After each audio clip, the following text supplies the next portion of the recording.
आपण ज्यावेळेस फॅमिली फिजिशियनकडे जातो त्यावेळेस आपल्याला असं अपेक्षित असतं की अगदी माझा कान दुखो, माझे दात दुखो, मी कुठे पडलेला असो, माझी कुठची सर्जरी झालेली असो किंवा होणार असो, ही सगळी एकाच डॉक्टरांनी केली पाहिजे.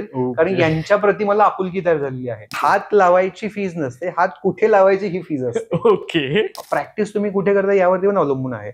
आज जर पुण्यामध्ये किंवा मुंबईमध्ये, नाशिकमध्ये, नागपूरमध्ये ह्या ज्या मेट्रो सिटीज आहेत, इथे ज्यावेळेस तुम्ही प्रॅक्टिस करता त्यावेळेस आलेल्या रुग्णाला तुम्ही दिलेल्या गोळ्यांची पूर्ण कल्पना असते. याचा कंटेंट काय असू शकतो याची देखील रुग्णांना कल्पना असते. It's not only about doctors, it's about everybody. ज्या व्यक्तीने हॉस्पिटल उभा केलेलं असतं किंवा ज्या व्यक्तीने बिझनेस उभा केलेला असतो, म्हणजे ॲज अ पेशंट म्हणून मला असं वाटतं कधीतरी की डॉक्टर खूप छान ट्रीटमेंट करतात, पण जो आजूबाजूचा स्टाफ आहे ते तेवढं चांगल्या प्रकारे आम्हाला ट्रीट देत नाहीत किंवा तेवढ्या चांगल्या प्रकारे ॲज अ पेशंट म्हणून माझ्याशी बोललं जात नाही किंवा ॲज अ माणूस म्हणून माझ्याशी बोललं जात नाहीये. मेहुणे मेहुणे आणि मेहुण्यांचे पाहुणे, पण हेच पाहुण्याची माहिती सांगत नाही, ती गोळाबेळीज पॉडकास्टवर असतेच. नमस्कार मंडळी, मी ऋषिकेश. गोळाबेळीज पॉडकास्टवर तुमचं खूप खूप स्वागत आहे. खरं तर थंबनेलून तुम्हाला आजचा विषय कळलाच असेल, पण तरी थोडक्यात सांगायचं झालं तर आज एक पेशंट आणि एक डॉक्टर यांच्यामध्ये कुठेही तो सेवाभाव दिसत नाही. किंवा आपल्याला प्रत्येकदा असं वाटतं की डॉक्टर जरी देव असले तरी आपण ज्यावेळेस बिल येतं हॉस्पिटलचं किंवा ज्यावेळेस इन्शुरन्सच्या कंपन्या थोडासा त्रास देतात त्यावेळेस आपण हॉस्पिटलला ब्लेम करतो किंवा आपण डॉक्टरांना थोडंसं ब्लेम करतो किंवा आपल्या प्रिय व्यक्तीच्या बाबतीमध्ये काही गोष्टी कमी जास्त झाल्या तर आपण साहजिकच डॉक्टरांकडे बोट दाखवतो. पण यामध्ये खरंच डॉक्टरांचा दोष असतो, एन्व्हायरमेंटचा दोष आहे पूर्ण, किंवा सिस्टीमचा दोष आहे, किंवा ओव्हरऑल ही सिस्टीम कशी वर्क होते याकडे आपण तितकंसं चांगल्या प्रकारे बघत नाही किंवा तितकंसं डोळसपणे बघत नाही. तर याच सगळ्या विषयांवर आज आपण आपल्या पॉडकास्टमध्ये गप्पा मारणार आहोत डॉक्टर अमित नेमाने सरांसोबत. नमस्कार अमित सर. नमस्कार ऋषिकेश. मागच्या वेळेस आपण तुमच्याकडून सर दातांबद्दल जाणून घेतलं, त्याच्यानंतर टीथ इम्प्लांट जाणून घेतलं, ते खूपच इंटरेस्टिंग होतं. म्हणजे आम्हाला बऱ्याचशा गोष्टी त्यात कळल्या. पण आज आपण असं वेगळ्या विषयावर बोलणार आहोत. वेगळा विषय म्हणजे की खरं तर बरेचसे डॉक्टर या विषयावर बोलायला तयार होत नाहीत सर. आणि आम्ही ज्यावेळेस तुमच्याकडे हा प्रस्ताव घेऊन आलो आणि तुम्ही एका पायावर तयार झालात की नाही करूयात आपण, खरंच हे बोलण्यासारखं टॉपिक आहे, त्याबद्दल खरंच तुमचं धन्यवाद सर पुन्हा एकदा. थँक्यू. आणि जसं मी इंट्रोडक्शन मध्ये पण म्हणालं की बऱ्याचदा असं होतं की आत्ता सिच्युएशनला असं आहे, जरी डॉक्टर देव असले तरी कुठेतरी पेशंटच्या मनात ती भावना तितकीशी नाहीये. म्हणजे जी वैद्य म्हणून होती भावना ती आत्ता तशी जाणवत नाही. यावर तुम्ही काय सांगाल? मी अगदी याच्याशी सहमत आहे तू जे म्हणतोयस ते. कारण शेवटी डॉक्टर हा एक व्यक्ती असतो. म्हणजे आपण डॉक्टर ज्यावेळेस जातो, कुठचाही व्यक्ती जन्माने डॉक्टर नसतो. आता एक विशिष्ट एज्युकेशन घेतल्यानंतर तुम्ही पुन्हा तुमचा जो काही दृष्टिकोन असतो तो बदलतो. अगदी कुठचाही डॉक्टर असू द्यात, लहानपणापासून तो देखील कुठच्या तरी दवाखान्यात गेलेला असतो. लहान मुलगा असताना गेलेला असतो. तो जसं ज्यावेळेस वय पुढे जात असतं त्यावेळेस कॉलेजला जाण्यापूर्वी, महाविद्यालयात जाण्यापूर्वी किंवा हे वैद्यकीयचं शिक्षण घेण्यापूर्वी प्रत्येक व्यक्ती ह्या दवाखान्यामध्ये अनेक वेगवेगळ्या कारणांसाठी गेलेलाच असतो. बरोबर. मग त्यावेळेस त्याचा जो दृष्टिकोन असतो तो मला असं वाटतं तो डॉक्टर होण्यापूर्वीचा असतो. त्यामुळे त्याला याची कल्पना असते. कदाचित सर्वसाधारण लोकांना डॉक्टरांचं मत काय आहे हे जितक्या सहजतेने समजत नसेल तितकं डॉक्टरांना सर्वसाधारण पेशंटला काय म्हणायचं हे समजत असावं असं मला वाटतं. ओके. मात्र जसं तू बोललास तसं प्रत्येक गोष्टीला दोन बाजू असतात. नक्कीच सर. अगदीच या गोष्टीला देखील दोन बाजू आहेत. करेक्ट. डॉक्टर विचार करत नाहीत असं मुळीच नाहीये. म्हणजे डॉक्टर सर्वसामान्य रुग्णांचा रुग्ण म्हणून पण विचार करतात. परंतु एखादी गोष्ट अशी असते की सातत्याने ती गोष्ट जर अगदी रोजच्या जीवनात घडायला सुरुवात झाली तर ती कुठेतरी जाऊन बोथट होते आणि त्याची सेन्सिटिव्हिटी कमी होते. ओके. ही गोष्ट मात्र जाणवतीये. डॉक्टरांकडून ही गोष्ट मुळीच व्हायला नको. मात्र अनेक डॉक्टर असे आहेत ज्यांच्याकडून ही जी काही वैद्यकीय सेवा आहे, आरोग्य सेवा आहे, याच्या संदर्भातली जी काही सेन्सिटिव्हिटी आहे ते कमी झाल्याचं इव्हन आमच्याही लक्षात येतं. ओके. असं. सो त्यामुळे आपण या एकंदर संपूर्ण चित्राला एका विशिष्ट रंगाचा म्हणून नको बघूयात. आपण याच्यामध्ये पण काही अनेक रंग आहेत. डॉक्टरांची एक बाजू आहे आणि डॉक्टरांमध्ये ही एक विशिष्ट समुदायाची दुसरी बाजू असते. ओके. असं. सो आपण मला वाटतं आपण तेच पॉडकास्टमध्ये उलगडणार आहोत की त्या गोष्टींवर थोडासा प्रकाश टाकला तर आवडेल. अगदी. कारण आज सोसायटीमध्ये सर असं आहे की कुणालाही बोललं ना वैद्यकीय पेशा हा पेशा नसून बिझनेस वाटतो. म्हणजे खूप डिटेल आणि बोलली विचारायला झालं तर. खरं. ती वाटण्याचा कुठले कारण आहेत नाही जर तुम्हाला असं वाटतं? आता अगदी रोजच्या जीवनामध्ये जर आपण बघितलं तर सर्वसाधारण सर्दी, ताप, खोकला वगैरे असे जे काही आजार आहेत किंवा अशी जी लक्षणं आपल्याला आढळतात त्यानंतर आपण सर्वसाधारण फॅमिली फिजिशियनकडे जातो.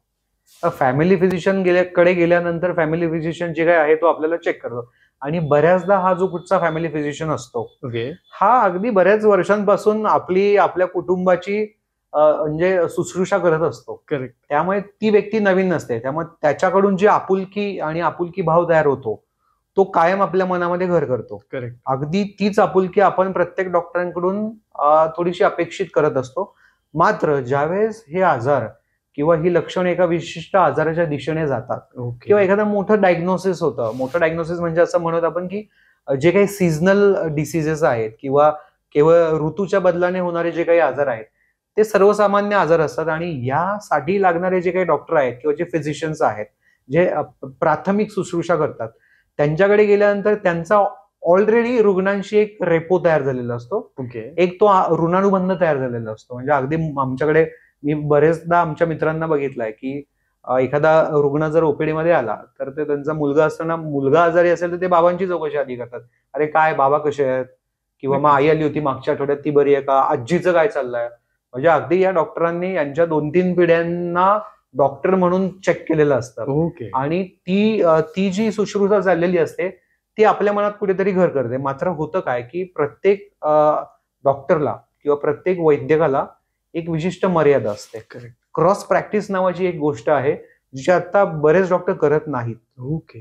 क्रॉस प्रॅक्टिस म्हणजे काय, पूर्वी असं व्हायचं की जर एखादा विषयातला एखादा निष्णात डॉक्टर असेल तर उदाहरणादाखल आपण असं घेऊयात की एखादा समजा ENT सर्जन आहे, कान नाक घसा तज्ज्ञ आहे, ओके. तर तो बऱ्याचदा ऑर्थोपेडिक डॉक्टरचं ओपिनियन द्यायला टाळतो. कारण मुळात हा त्याचा विषय नाहीये. जरी सर्वसाधारण MBBS किंवा प्राथमिक वैद्यकीय शिक्षण त्यांनी केलं असलं तरी देखील सुपर स्पेशालिटी असल्या कारणाने ENT सर्जन ऑर्थोचं ओपिनियन द्यायचं टाळतात. ओके. ही अगदी योग्य प्रॅक्टिस आहे. मात्र आपण ज्यावेळेस फॅमिली फिजिशियनकडे जातो त्यावेळेस आपल्याला असं अपेक्षित असतं की अगदी माझा कान दुखो, माझे दात दुखो, मी कुठे पडलेला असो, माझी कुठची सर्जरी झालेली असो किंवा होणार असो, ही सगळी एकाच डॉक्टरांनी केली पाहिजे. कारण यांच्या प्रती मला आपुलकी तयार झालेली आहे. त्यामुळे मुळात हा जो पॅरामीटर आहे की अगदीच आपुलकीने रुग्णांना प्रत्येक रुग्णाला चेक करणं हे फॅमिली फिजिशियन व्यतिरिक्त इतर डॉक्टरांना थोडंसं जिकिरीचं आणि अवघडच असतं. कारण की रोज येणारी रुग्णसंख्या ही मोठी असते ओके. आणि नेमकेपणाने रुग्णसेवा करताना कदाचित हा जो आपुलकी भाव आहे तो बऱ्याचशा डॉक्टरांना दाखवता येत नाही, किंबहुना त्यांच्या वागणुकीतून तो थोडा कमी दिसत असतो. ओके. आता म्हणजे अजून एक खूप कॉमन क्वेश्चन येतो, म्हणजे हात लावायची फी का असते की ती 500 रुपये. म्हणजे आता आपण जर Tier 1 सिटीमध्ये गेलं तर ती मे बी मोर दॅन 500 आहे. नॉर्मल पुण्यासारख्या काही भागांमध्ये 500 रुपये आहे. थोडंसं पुण्यातल्याच काही भागांमध्ये ती 200 रुपये असते. तर मग जनरली प्रत्येकाला असं वाटतं ना की यार फक्त हात तर लावलाय किंवा टेथोस्कोपनी चेक तर केलंय, गोळी तर त्यांच्याजवळची दिलेली नाही, इंजेक्शन दिलं की चार्जेस वाढतात. मग हात लावायचे 200, 500 किंवा 600 असे का? हा एक सर्वसामान्य माणसाचा पडलेला प्रश्न असतो.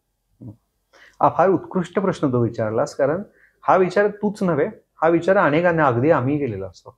सो होतं काय बऱ्याचदा की अगदीच तुझ्याच भाषेत जसं तू विचारलं तसंच उत्तर द्यायचं तर प्लीज नक्की. हात लावायची फीज नसते, हात कुठे लावायची ही फीज असते. ओके. कारण काय होतं बऱ्याचदा की आता मी मागील 10 ते 12 वर्षांपासून मी प्रॅक्टिस करतो.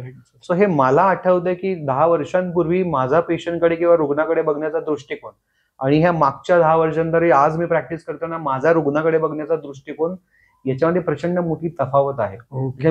मी आज स्वतः म्हणतो की सुरुवातीला ज्यावेळेस एखादा डॉक्टर प्रॅक्टिस करतो त्यावेळेस त्याचा रुग्णाकडे किंवा ते एकंदर असलेलं जे काही नॉलेज आहे, जी काही कारण मीमांसा आहे आणि त्याने बघितलेले जे काही आजार आहे किंवा त्याची जी एक्सपर्टाईज आहे ती कुठेतरी अनुभवानेच मिळत असते.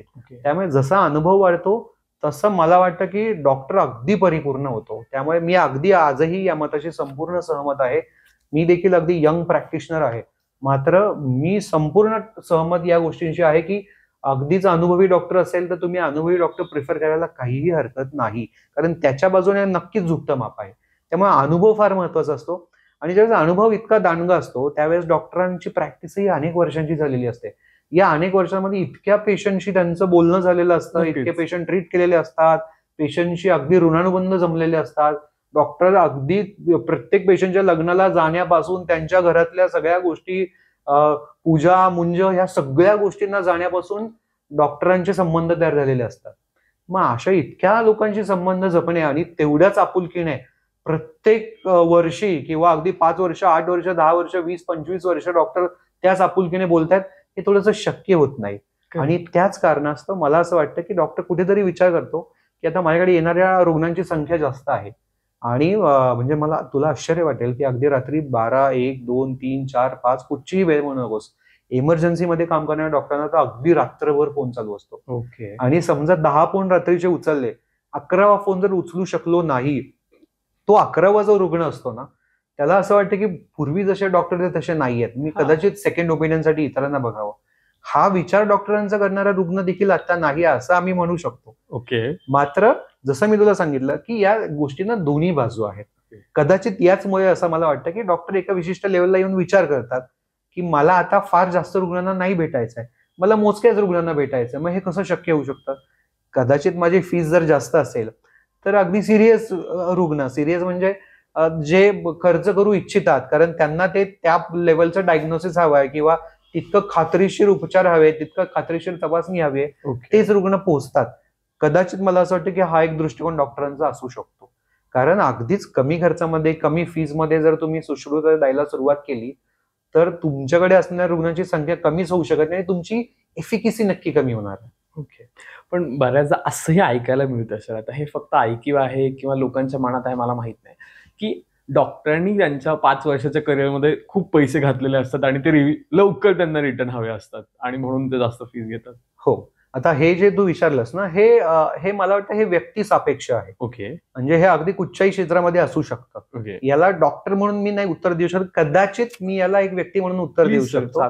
कदाचित मला असं वाटतं की जे मी प्रायव्हेट कॉलेजेसमधून जे डॉक्टर झालेत यांना आणि सरकारी कॉलेजेसमधून डॉक्टर झालेल्या डॉक्टरांमध्ये मी थेट तुलना करत नाही. मात्र ज्या डॉक्टरांनी प्रायव्हेट कॉलेजेसमधून किंवा डीम्ड युनिव्हर्सिटीजमधून डिग्री घेतलेले असतात त्यांनी अफाट पैसा खर्च केलेला असतो, हे निर्विवाद आहे आणि हे सर्वांना माहिती आहे. हो, नक्कीच. मग कदाचित काही डॉक्टरांची अशी कदाचित धारणा असू शकते की आपण एवढे पैसे खर्च केलेत आणि एवढे पैसे जर परत मिळवायचे असतील तर मग आपल्याला भरपूर पैसे घ्यावे लागतील, अशी धारणा असणारे डॉक्टर देखील असू शकतील. मात्र मी तुला पुन्हा सांगतो, हे ऍब्सोल्युटली व्यक्ती सापेक्ष गोष्ट आहे. याच्यामध्ये डॉक्टर म्हणून असं काही नाहीये, तो व्यक्ती कुठच्याही क्षेत्रात असला असता, अगदीच तो वैद्यकीय पेशात नसला आणि इतर कुठच्याही क्षेत्रात असला असता तरी पण त्याचा दृष्टिकोन हा तोच असला असता. त्यामुळे मला वाटतं हे काही व्यक्ती दोष असतात. ते व्यक्ती दोष एका विशिष्ट प्रोफेशन मध्ये आल्यानंतर कदाचित त्या प्रोफेशनलाही ते लागण्याचे चान्सेस असतात. मात्र आपण इथे अगदी उघड्या डोळ्याने बघितलं पाहिजे की काही जे दुर्गुण व्यक्तीमध्ये असतात ते कुठच्या नोबेल प्रोफेशनला चिटकायला नको मुळात. तर त्यामुळे ही गोष्ट मला अशी वाटते की असं सहसा डॉक्टर म्हणून असं काही होत नाही, परंतु व्यक्ती म्हणून अशा चुका होण्याची अनेकांची शक्यता असते. ओके. आता त्याच्यासोबत सर तुम्ही मगाशी ओपीडीचं उदाहरण घेतलं. ओके. तर ओपीडीच्या उदाहरण मला एक जाणवतं की ओपीडी असेल ना त्याच्या साईडला मेडिकल असतं आणि त्या मेडिकलमध्ये त्याच डॉक्टरने प्रेफर केलेल्या गोळ्या असतात. मग बऱ्याचदा लोकांचं होतं किंवा माझ्यासारख्या सामान्य माणसाचा असं समज होतो की डॉक्टरांचं मेडिकलवाल्याचं टायप आहे अगदी किंवा हे जे गोळ्या देतात ते याच मेडिकल मध्ये मिळतात, म्हणजे त्या ब्रँड सोबत डॉक्टरांचा काहीतरी टायप आहे आणि त्यातून त्यांना पण पैसे मिळतात. हे खरं असतं का? आणि असं असेल तर आपल्यासारख्या सामान्य माणसाने काय काळजी घेतली पाहिजे? कारण बऱ्याचदा असं होतं की साधा सर्दी खोकला आलाय तरी B12च्या गोळ्या दिल्या जातात किंवा साधी कणकण वाटतेय तरी खूप 8-15 दिवसाची औषधं दिली जातात. मग तुमचं या काय मत आहे डॉक्टर म्हणून? मला असं वाटतं की हा पुन्हा अगदी कॉन्ट्रोवर्शियल मुद्दा आहे, परंतु आपण काय करूयात, आपण एका विशिष्ट बाजूने न बोलता आपण याचा एक ब्रॉडर पर्स्पेक्टिव्ह बघूया. नक्कीच. आपण एक असा वैश्विक दृष्टिकोन याचा बघूया. ओके. मला असं वाटतं की आमच्याकडे जे MR येतात, जे मेडिकल रिप्रेझेंटेटिव्ह असतात, जे तुम्ही बऱ्याचदा बघितलं असेल, रुग्ण म्हणून ज्यावेळेस तुम्ही एखाद्या डॉक्टरांच्या ओपीडीमध्ये जातात त्यावेळेस भली मोठी रांग असते, अगदी असं टाय वगैरे फॉर्मलमध्ये घातणाऱ्या लोकांची रांग लागलेली असते.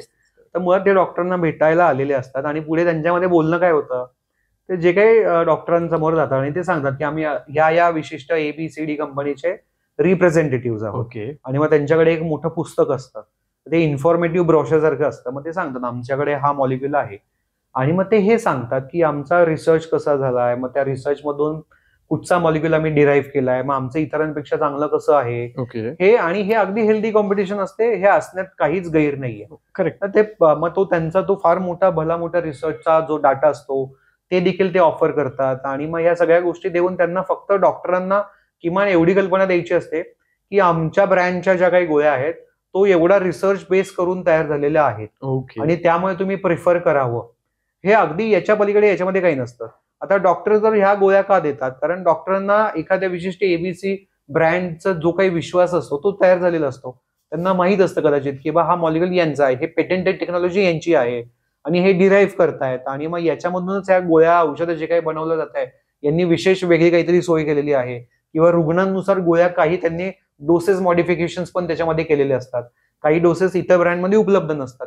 या सर्व गोष्टींची जी काही कल्पना असते ती कल्पना डॉक्टरांना येते आणि मग डॉक्टर विशिष्ट ब्रँडच्या गोळ्या देत असतात.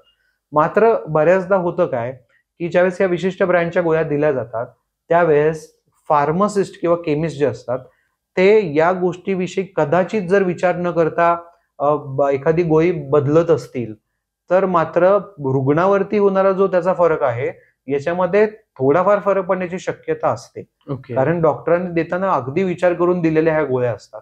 मात्र जर त्या गोळ्या बदलल्या गेल्या परस्पर डॉक्टरांच्या संमतीशिवाय तर थोडाफार फरक पडू शकतो. ओके. मात्र काय होतं की आपल्याला असं वाटतं की डॉक्टरांचं आणि मेडिकल वाल्याचं काहीतरी संगनमत आहे. हा. असतं. मी पुन्हा सांगितलं काही केसेसमध्ये हे असू शकतं. मी इथे डॉक्टर म्हणून बसलोय त्यापूर्वी पण मी रुग्ण म्हणून विचार करतोय, नक्कीच. त्यामुळे हे असं असू शकतं. पण पुन्हा मी तुला सांगितलं हे व्यक्ती सापेक्ष आहे. हे पुन्हा एखाद्या नोबेल प्रोफेशनसाठी नाही किंवा असा कुठलंही एथिकल प्रॅक्टिसमध्ये हे येत नाही. त्यामुळे गोळ्या घेताना आपण डॉक्टरांनी सांगितलेल्या घेणं गरजेचंच आहे. मात्र ज्यावेळेस आपण ह्या गोळ्या बदलतो त्यावेळेस बरेचसे डॉक्टर, म्हणजे मी बघितले माझ्या ऐकिवात असे अनेक डॉक्टर आहेत जे अगदी सिनियर डॉक्टर आहेत. आजकाल प्रिस्क्रिप्शन जे आहेत हे ऑनलाईन जास्त जनरेट होतात. पूर्वी आपल्याला आठवत असेल की चिठ्ठ्यांवरती अगदी ते प्रिस्क्रिप्शन लिहिले जायचे, पण बरेचसे प्रिस्क्रिप्शन तुम्ही आजकाल बघाल की ते ऑनलाईन Type जनरेट होतात, करतात. टाईप करून ते प्रिंट आउट करून देतात. करेक्ट. सो याचा एक नॉर्मल आता कॅरेक्टरिस्टिक असं झालेलं आहे की त्या ज्या काही गोळ्या दिल्या जातात त्याच्या खाली कंसामध्ये त्याच्यामध्ये असलेले कंटेंट देखील दिले जातात. ओके. आता मुळात त्याचा हेतू हा आहे की सर्वसाधारण पेशंटला हे कळावं की जर मला मिळालेल्या किंवा मला डॉक्टरांनी दिलेल्या ब्रँडची गोळी मला उपलब्ध झाली नाही तर जो दुसरा काही पर्यायी ब्रँड आहे त्याच्यामध्ये हे कंपोजिशन्स आहेत का, असतील तर तो अगदी घेऊ शकतो आणि कुठचाही डॉक्टर घेऊ नका असं म्हणत नाही. अगदीच जर डॉक्टरांनी कंपोजिशन पण सेम असून सांगितलं की गोळी मी दिलेली तीच घ्यावी तर मात्र अगदी डॉक्टर म्हणून मला देखील त्याच्यावरती संशय तयार होतो. ओके. पण आता यासोबतच जर अजून एक येतं ना की बऱ्याचदा आपण बघतो की मेडिकलचे पण 2-3 प्रकार असतात. एक असं स्वस्त मेडिकल, एक जेनरिक मेडिकल आहे, जेनरिक फार्मवाले, किंवा एक असं नॉर्मल शेजारचं मेडिकल. ह्याच्यामध्ये जर आपण कंपॅरिझन करतो तर मेडिकलमध्ये पर्सेंटेज वाईज बघायला गेलं तर इन्कम थोडा जास्त आहे असं म्हटलं जातं. गोळीच्या मॅन्युफॅक्चरिंगची कॉस्ट वर्सेस गोळी सेल केल्याची कॉस्ट याच्यामध्ये पण थोडासा पर्सेंटेज डिफरन्स जाणवतो. मग त्यामुळे पेशंटला त्रास होतोय का? अगदी खरंय, अगदी खरंय. त्यामुळे आता गव्हर्नमेंटचे असे बरेच इनिशिएटिव्ह आहेत ज्याच्या थ्रू तुम्हाला अगदी कमी दरामध्ये देखील औषधं उपलब्ध झालेली आहेत. मात्र याचा अभ्यास रुग्णांनी करणं कुठेतरी गरजेचं आहे. डॉक्टर देतात मग अगदी डोळ्या झाकून त्याच गोळ्या घेणं, आणि इव्हन मला असं वाटतं की हे थोडंसं प्रॅक्टिस तुम्ही कुठे करता यावरती पण अवलंबून आहे. आज जर पुण्यामध्ये किंवा मुंबईमध्ये, नाशिकमध्ये, नागपूरमध्ये ह्या ज्या मेट्रो सिटीज आहेत इथे ज्यावेळेस तुम्ही प्रॅक्टिस करता त्यावेळेस आलेल्या रुग्णाला तुम्ही दिलेल्या गोळ्यांची पूर्ण कल्पना असते. याचा कंटेंट काय असू शकतो याची देखील रुग्णांना कल्पना असते.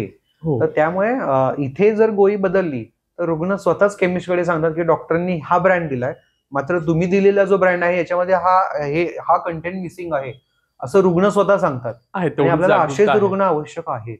कारण तेवढी जागरूकता आहे. आपण Correct. गुगल करतोय आजकाल. करेक्ट. पण हेच गोष्ट जर तू ग्रामीण भागामध्ये गेला तिकडे अजूनही डॉक्टरांना देव मानणारा समाज उपलब्ध आहे. करेक्ट. तिकडे अगदीच डॉक्टरांच्या भरोशावरती किंवा डॉक्टरांनी सांगितलेल्या चिठ्ठीवरती विश्वास ठेवून गोळ्या घेणाऱ्यांची संख्या अफाट आहे. त्यामुळे मला असं वाटतं की या प्लॅटफॉर्मवरून किमान आपण जसं रुग्णांना काही आव्हान करतो तसं डॉक्टरांनी काही आव्हान केलं पाहिजे की जर तुम्ही ग्रामीण भागात असाल किंवा तुमचा जो रुग्ण आहे तो जर थोडासा मी म्हणेन की अशिक्षित स्वरूपाचा असेल किंवा अगदीच गुगल करून तो बघू शकत नसेल तर किमान तुम्ही या गोष्टीची डॉक्टरांनी कल्पना दिली पाहिजे की मी दिलेल्या गोळ्या ह्या अशा अमुक अमुक आहेत, कदाचित हा ब्रँड नाही मिळाला, दुसरा कुठचाही ब्रँड मिळाला तरी तुम्ही घ्या, मात्र कंटेंट बदलले नाही पाहिजेत आणि ते तुम्ही मला येऊन दाखवा. हा मला वाटतं पुन्हा डॉक्टरांनी घेण्यासारखा इनिशिएटिव्ह आहे. आणि मी अगदी तुझ्याशी सहमत आहे की डॉक्टरांनी याच्यामध्ये आणखी एथिकली बिहेव्ह करून जे डॉक्टर अशा पद्धतीची प्रॅक्टिस करतात त्यांनी ती मुळात करू नये असं मला वाटतं. ओके.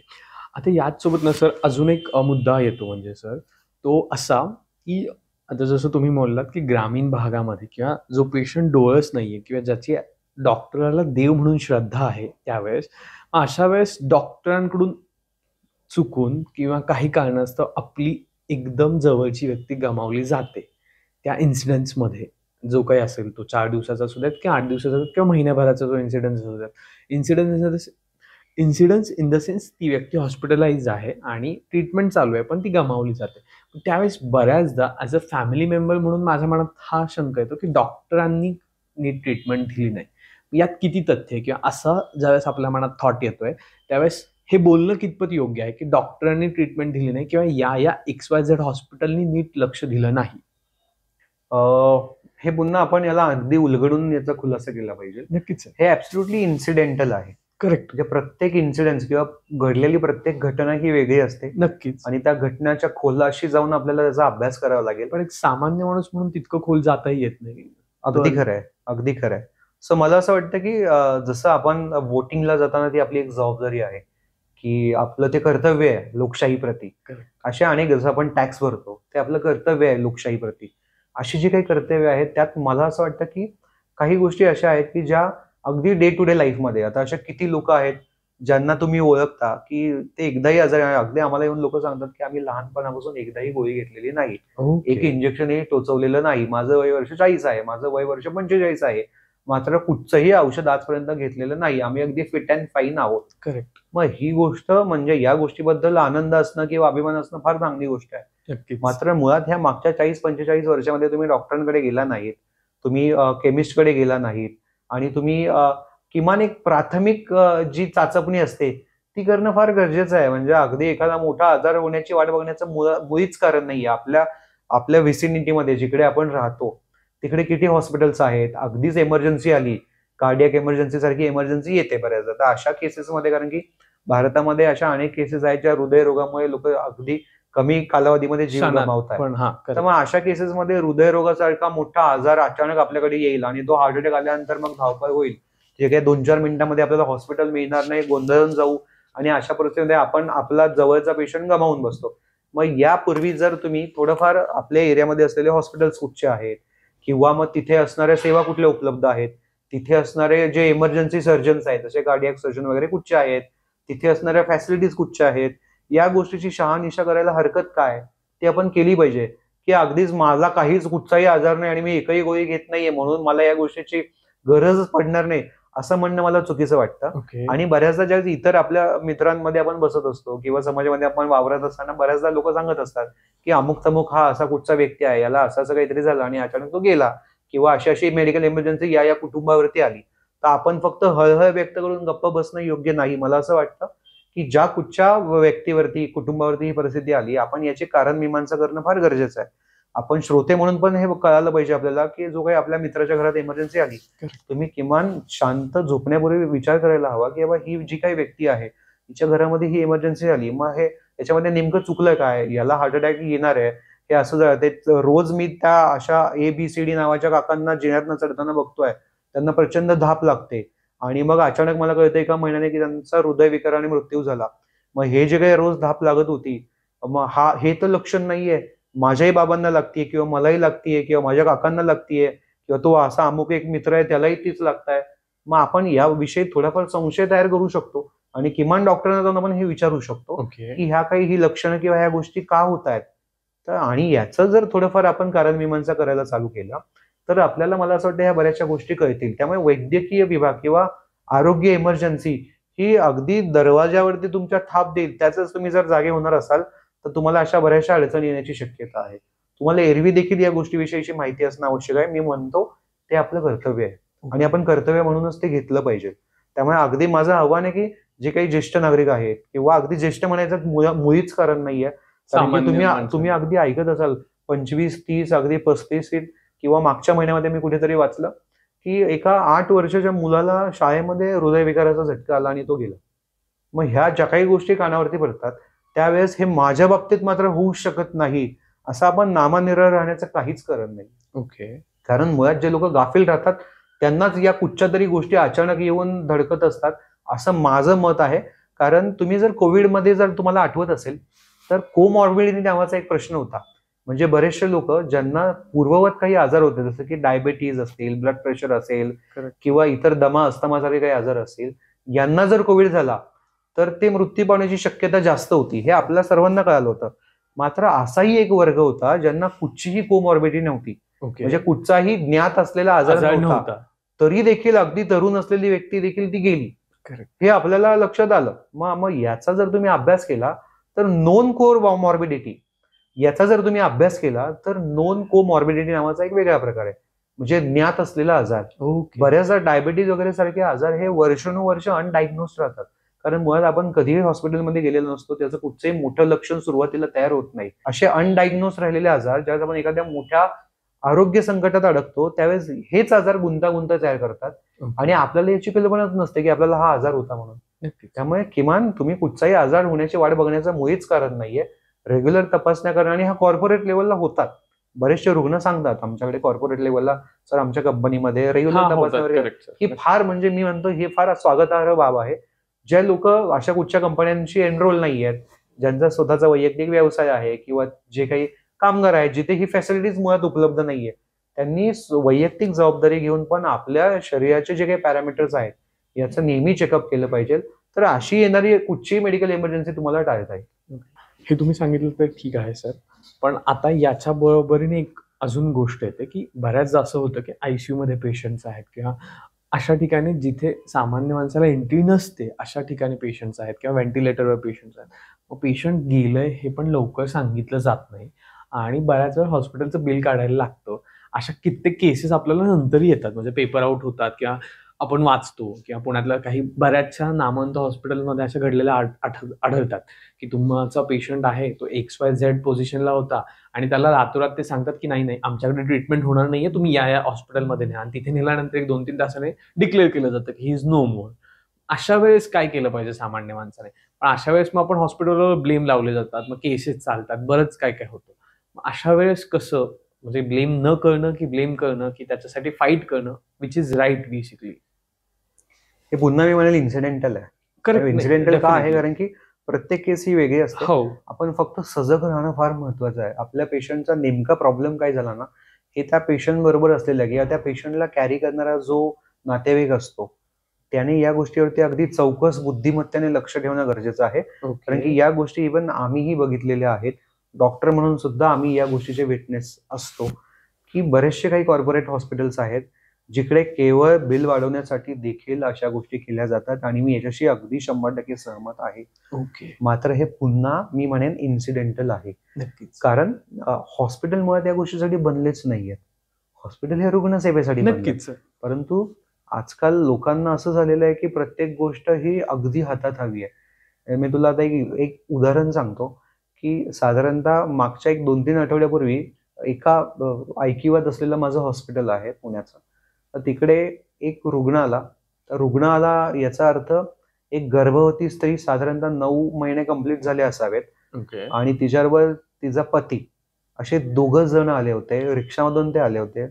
कदाचित त्या महिलेला प्रसूती कळा सुरुवात झाल्या होत्या. ते आले आणि त्यांनी त्या कॅज्युअल्टी जिथे इमर्जन्सी डिपार्टमेंट असतं तिकडे त्या स्त्रीला ठेवलं आणि डॉक्टरांना सांगितलं की असं असं हिला प्रसूती कळा चालू झाल्या.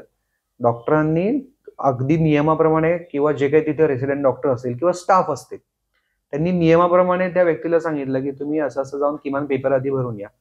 खर्च वगैरे ही नंतरची गोष्ट, किमान पेपर काढून या किंवा भरून या. तर इथे अपेक्षित काय होतं की त्या व्यक्तीने जाऊन तो पेपर किमान भरला पाहिजे सुरुवातीला, कारण त्या रुग्णाचं नाव काय आहे इथून त्याची सुरुवात होणं अपेक्षित असतं. मात्र ही व्यक्ती हॉस्पिटल सोडून काही कारणास्तव अगदी 1 मिनिटात येतो असं काहीतरी कारण सांगून हॉस्पिटलच्या बाहेर गेली. सकाळी 10 वाजता आलेला हा पेशंट, ती व्यक्ती संध्याकाळी 7 ते 8 वाजेपर्यंत देखील आली नाही. ती प्रसूती कळा होत असलेली महिला तिथे कॅज्युअल्टीच्या बाहेर होती. येणं जाणारे रुग्ण तिच्याकडे बघत होते, डॉक्टर देखील बघत होते, अगदी गायनेकोलॉजिस्ट डॉक्टर ज्यांना या गोष्टीची कल्पना असते की हे कसं असतं आणि हे काय होऊ शकतं आणि काय केलं पाहिजे, हे डॉक्टर पण तिकडे बघत होते. त्यांनी या गोष्टीवरती काय करावं? त्यांनी त्या महिलेला ऑपरेशन थिएटरमध्ये घेऊन तिचं प्रेग्नन्सी जे काही तिची होती त्याची डिलिव्हरी करावी, की त्या पेपरसाठी वाट बघावी, की नातेवाईकांना बोलावं? अगदी डॉक्टर देखील अशा परिस्थितीमध्ये किंवा स्टाफ देखील अशा परिस्थितीमध्ये प्रश्नचिन्ह घेऊन उभा असतो.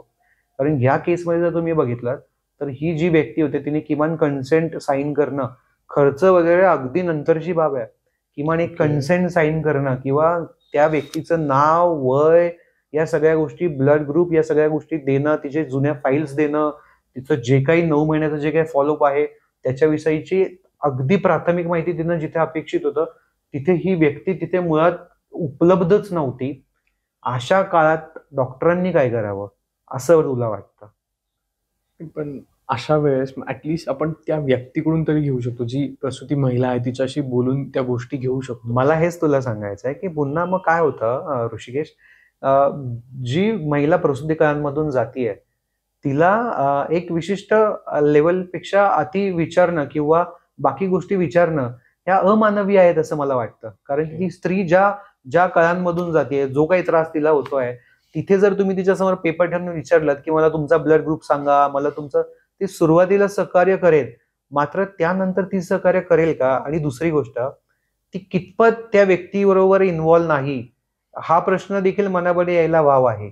किंवा त्या व्यक्तीशी हिचा काही एक संबंध नाही, हा प्रश्न देखील, म्हणजे सुरुवातीला त्या व्यक्तीचं आणि तिचं नातं एस्टॅब्लिश करण्यापासून हॉस्पिटलला विचार करावा लागेल. तो पती आहे हे केवळ आमचं अझम्पशन होतं. पण मग हॉस्पिटलमध्ये अशी काही घटना घडल्यानंतर आणि त्या व्यक्तीला काही झाल्यानंतर ब्लेम तर हॉस्पिटलवरच येतोय ना. अगदी. सो म्हणून असं होतं की अशा काळामध्ये किंवा आता या केसमध्ये त्या व्यक्तीची प्रसूती केली गेली आणि या सगळ्या गोष्टींची काळजी घेतली गेली, ते हॉस्पिटल करून सगळं केलं गेलं. मात्र मला सांग की या केसमध्ये एकंदर जे आपण बोललो याच्यामध्ये रुग्ण म्हणून कुठेतरी रुग्णांची जबाबदारी असणं फार गरजेचं आहे की नाही आहे? याच्या अपोजिट पण केसेस होतात ना सर, जिथे की रुग्ण म्हणून जबाबदारी प्रॉपर घेतलेली असते तरी त्यांना त्यांचा व्यक्ती गमवावा लागतो आणि अगदी. अशा वेळेस मग हतबल होऊन का होईना पण आपण ब्लेम लावतो, की हतबल होऊन का होईना, मे बी माझा तो आक्रोश आहे आणि तो शांत होण्यासाठी पण ब्लेम लावला जातो. लावतो. कधी कधी तुम्ही जसं म्हणाल तसं असतंही, म्हणजे वाईस वर्ष आहे. मी म्हणत नाही हे नक्कीच एक साईडनी आहे, ते दोन्ही साईडनी टाळी वाजत असेल किंवा दोन्ही साईडनी ह्या गोष्टी घडत असतील. पण मग अशा वेळेस एक रुग्ण म्हणून आम्ही काय केलं पाहिजे? अशा वेळेस मला असं वाटतं की अगदी तूच नव्हे, आम्ही देखील, डॉक्टर ही रुग्णच असतो. हा, कधीतरी कुठच्या काळामध्ये तो देखील रुग्ण राहिलेला असतो आणि ह्या ज्या गोष्टी तुम्ही फेस केल्या त्या गोष्टी अगदी डॉक्टरही फेस करतात.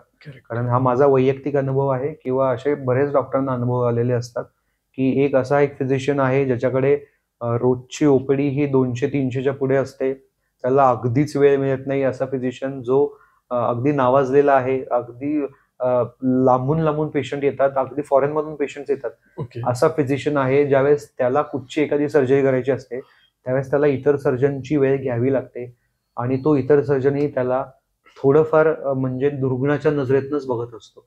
ती डिग्निटी असणं किंवा तो आदर असणं ही वेगळी बाब आहे. नक्कीच. मात्र त्या डॉक्टरकडे बघण्याचा, तो रुग्ण झालेला जो काही डॉक्टर आहे त्याच्याकडे बघण्याचा दृष्टिकोन देखील त्या सर्जनचा सेमच असतो. त्यामुळे जे तू विचारलंस की रुग्णांचा दृष्टिकोन काय, तर हा अगदी डॉक्टरांना कळत असतो. कारण की रुग्ण म्हणजे इव्हन आम्हीही रुग्ण असतोच बऱ्याचदा या गोष्टींमध्ये. नक्कीच. सो मला असं वाटतं की सामान्य माणसाने मुळात आता हॉस्पिटल्स जे आहेत ना, कॉर्पोरेट हॉस्पिटल्स आहे, मग ज्यावेळेस तुम्ही थोडंसं फार चौकशी करता, मी पुन्हा जो मगाशी तुला मुद्दा सांगितला की तुम्ही तुमची जी कुठचाही आजार नसताना किंवा कुठल्याही काही मेडिकल इमर्जन्सी आली नाहीये आणि तुम्हाला हॉस्पिटलबद्दल काहीच माहिती नाहीये, अशा परिस्थितीने तुम्ही राहू नका. At म्हणजे least मला म्हणजे तुमच्या मतानुसार की त्या हॉस्पिटलचा स्टाफ, कुठले अगदी, डॉक्टर आहेत, अगदी, कुठले अगदी, नाहीयेत, अगदी, कुठले अगदी. कधी येत आहेत, यांच्याविषयी अगदी. चौकशी असावी, होय, थोडासा तुम्हाला अनुभव असावा, माहिती असावी. माहिती असावं. कारण की मुळात तुम्ही ऐकलं असेल की डॉक्टरांची प्रॅक्टिस ही रेफरल बेस्ड प्रॅक्टिस असते. हा, म्हणजे आता मला मी तेच इतके वर्ष पुढे मी प्रॅक्टिस विचारायचं होतं, करतोय, सर. तर डॉक्टरांची प्रॅक्टिस ही रेफरल बेस्ड प्रॅक्टिस असते. म्हणजे माझ्याकडे येणारा जो रुग्ण आहे त्याला दुसऱ्या कुठच्या तरी रुग्णाने सांगितलेलं असतं किंवा मला आलेला अनुभव चांगला होता त्यामुळे तू या डॉक्टरांकडे जाऊ शकतो. नक्कीच. जर 10 रुग्णांनी आलेले अनुभव जर चांगले सांगितले तर 11व्या रुग्णाच्या बाबतीत कदाचित एखाद दुसरी छोटीशी चूक होण्याची शक्यता असते, मी नाही म्हणत नाही. ओके. कारण की शेवटी व्यक्ती आहे, मनुष्य आहे आणि मनुष्य असेल तर चुका होतातच. मात्र मला असं वाटतं की एथिकल डॉक्टर अगदी डोळ्यामध्ये तेल घालून या गोष्टीचा विचार करत असतो की माझ्याकडून कोणालाही आरोग्यविषयक नुकसान झालं नाही पाहिजे. नक्कीच. पुन्हा मी म्हणेन, काही समाजामध्ये किंवा डॉक्टरांमध्येही असे काही डॉक्टर्स असू शकतील जे या गोष्टीला एथिकली प्रॅक्टिस करत नाही. तर माझं इव्हन त्यांनाही आव्हान आहे की अशी कुठचीही प्रॅक्टिस जी अनएथिकल आहे ही डॉक्टरांनीही केली नाही पाहिजे. आणि रुग्णांनाही अगदी सेम माझं आव्हान आहे की डॉक्टरांवरती थेट ब्लेम करण्यापूर्वी त्या गोष्टीचा थोडासा अभ्यास तुम्ही केला पाहिजे. कारण बऱ्याचदा मी तुला एक इन्सिडेंटल सांगतो. नक्कीच. काय होतं, जो रुग्ण ज्या रुग्णाने आपला जीव गमावलेला असतो त्या रुग्णाचा जो जवळचा नातेवाईक असतो त्याच्या व्यतिरिक्त इतर जे काही लोक असतात ते या प्रकरणामध्ये फार मोठ्या पद्धतीने इन्व्हॉल्व्ह असतात. आणि मग तो अनेक लोक गोळा करणे आणि ती जी काही गोळा झालेली लोक आहेत जे गोंधळ घालतात हॉस्पिटलमध्ये, तो जो शेवटचा जो माणूस असतो 10-15च्या टोळक्यामध्ये जो 15वा व्यक्ती असतो त्याला मुळात हेच माहित नसतं की आपण इकडे आलोय का आणि कुठचा रुग्ण दगावलाय किंवा कुठच्या रुग्णाला काही प्रॉब्लेम झालाय आणि तिथे डॉक्टरांची काय चूक आहे हे माहीत नसलेला तो जो 15वा व्यक्ती असतो तोच डॉक्टरांना मारहाण करतो. मग अशा परिस्थितीने मला सांगा की डॉक्टरांनी ज्या मनापासून आम्ही रुग्णसेवा करतो आणि जर असा एखादा एथिकल प्रॅक्टिस करणारा डॉक्टर जर याचा बळी पडत असेल तर मला असं वाटतं कुठेतरी समाजाने पण याचा विचार केला पाहिजे. किंवा संपूर्ण समाजाने न म्हणता आपण असं म्हणूयात की समाजातले जे काही समाजकंटक आहेत या प्रकरणामध्ये चुकीच्या पद्धतीने इन्व्हॉल्व्ह होतात त्यांनी या गोष्टीचा विचार करायला पाहिजे. आणि अगदी त्याच वेळेस म्हणजे मी बऱ्याचदा मला हे वाक्य कट देखील करायचं नाहीये कारण की वाक्य कट केल्याने दोन्ही वाक्य हे वेगवेगळा अर्थ घेऊन जातात. तर त्यामुळे मला असं वाटतं की ज्या पद्धतीने समाजातील या समाजकंटकांनी जसा विचार केला पाहिजे अगदी तसाच विचार डॉक्टरांच्या प्रॅक्टिस करत असलेले काही जे सेट ऑफ डॉक्टर्स आहेत जे कदाचित अनएथिकल प्रॅक्टिस करतात त्यांनी देखील याचा विचार केला पाहिजे. मी म्हणेन असे रुग्ण किंवा असे रुग्णांचे नातेवाईक जे मुळात एथिकल वागत नाहीयेत आणि असे डॉक्टर जे मुळात एथिकल प्रॅक्टिस करत नाहीयेत हे एका ग्रुपचा भाग आहेत असं मी म्हणेन.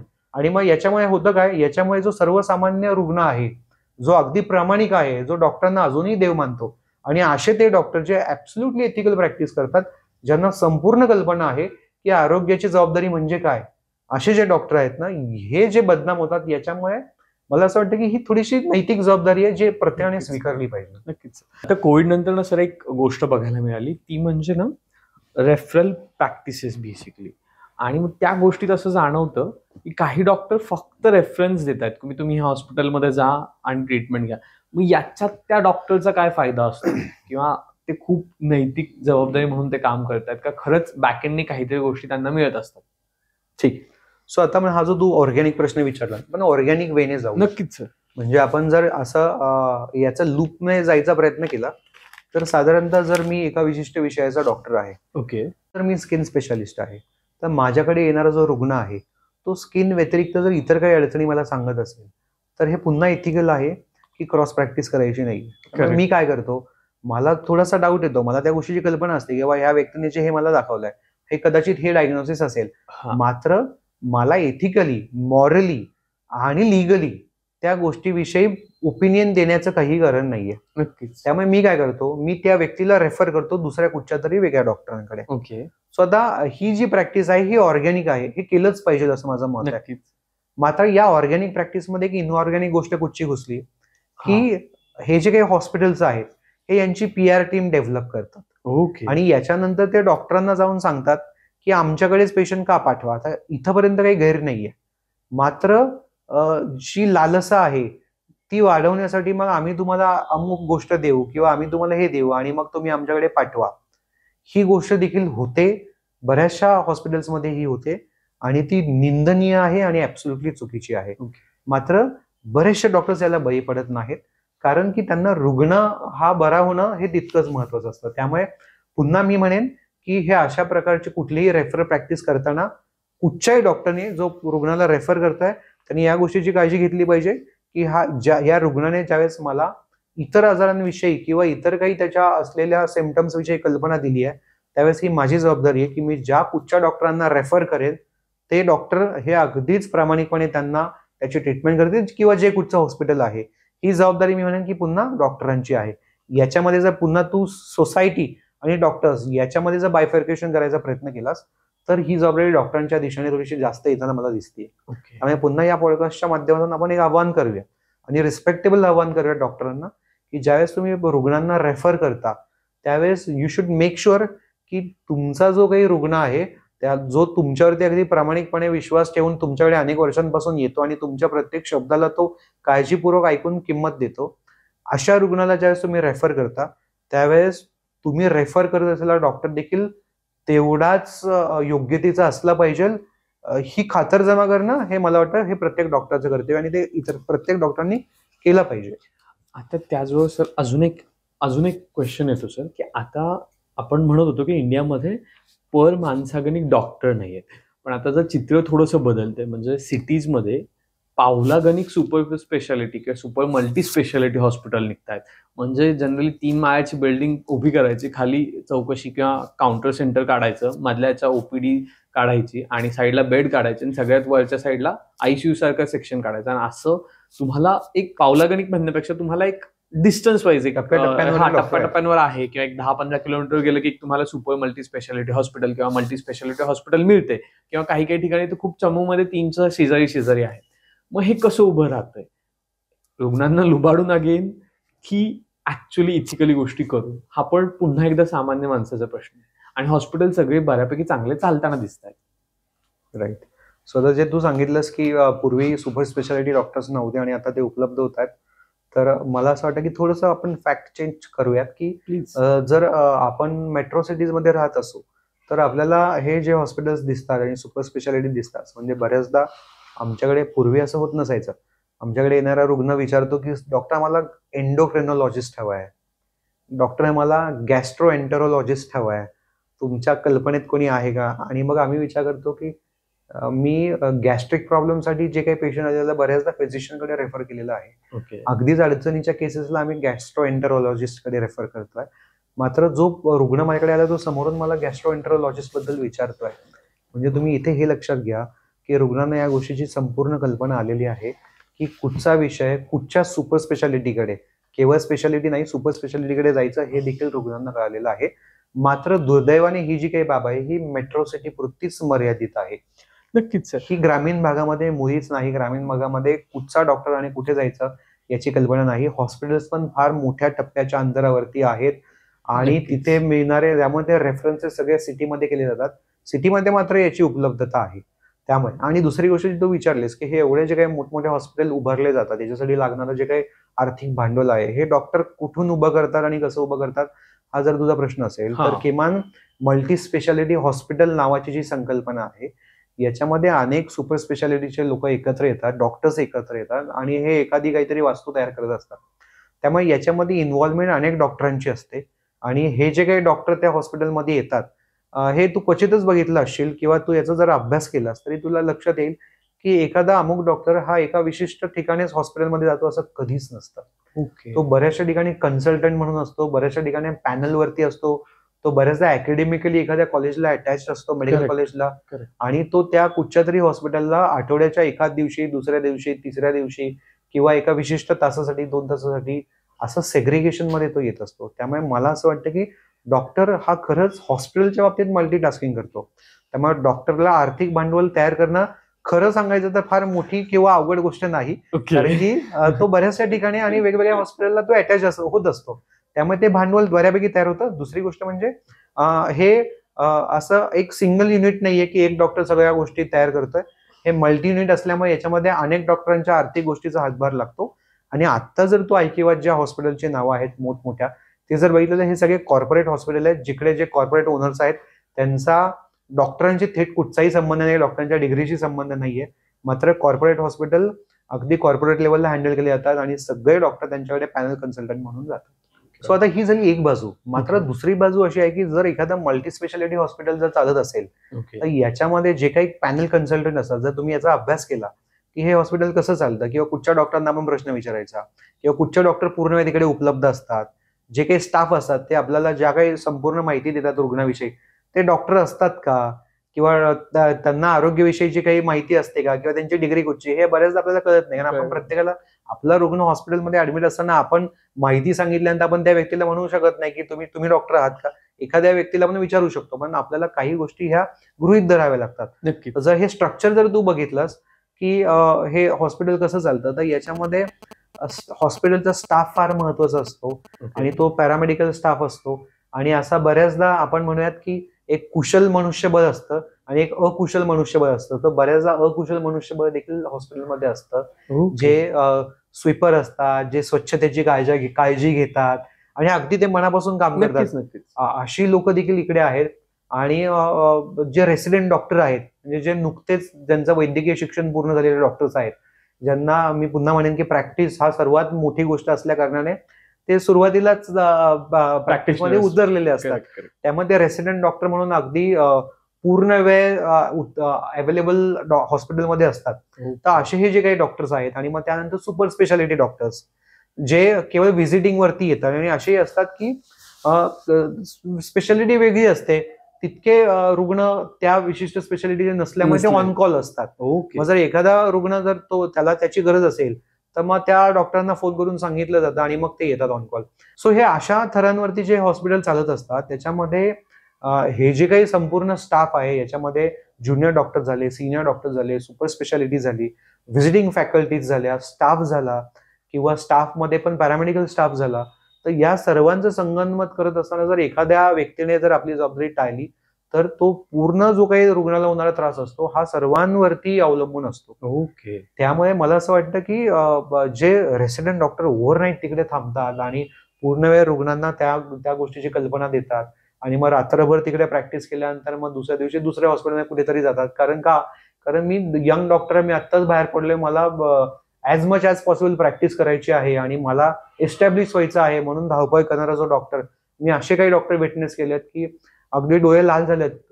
रात्रभर ते रेसिडेंट म्हणून कुठच्या तरी वॉर्डमध्ये आहेत, दुसऱ्या दिवशी पुन्हा सकाळी ओपीडी चालू केली आहे. इतके मेहनत घेणारे डॉक्टर आणि त्या कुठच्या ज्या काही हॉस्पिटलमध्ये ते आहेत त्या हॉस्पिटलमध्ये उपलब्ध असलेल्या सुविधा, त्यातल्या त्यात जे काही लेडीज डॉक्टर आहेत किंवा फिमेल डॉक्टर्स आहेत त्यांच्यासाठी उपलब्ध असलेल्या हॉस्पिटलमधल्या सुविधा किंवा ते रात्रीच्या वेळेस कॅज्युअलिटी सारख्या एखाद्या इमर्जन्सी वॉर्डमध्ये डील करत असलेले पेशंट, त्यांना डील करत असताना येणाऱ्या अडचणी, याच्यामध्ये फार मोठा फरक आहे. बऱ्याचदा अगदी ड्रंक पेशंट असतात आणि मग असं अल्कोहोलिझम वगैरे सारखे पेशंट अगदी झुंड म्हणून हॉस्पिटलमध्ये घुसतात आणि मग तिकडे एक लेडी डॉक्टर असते जी कॅज्युअलिटीसाठी काम करत असते आणि मग ते जे काही पद्धतीने त्यांचं बिहेवियर असतं तिथे एका महिला डॉक्टरला सुद्धा असुरक्षित वाटायला लागतं.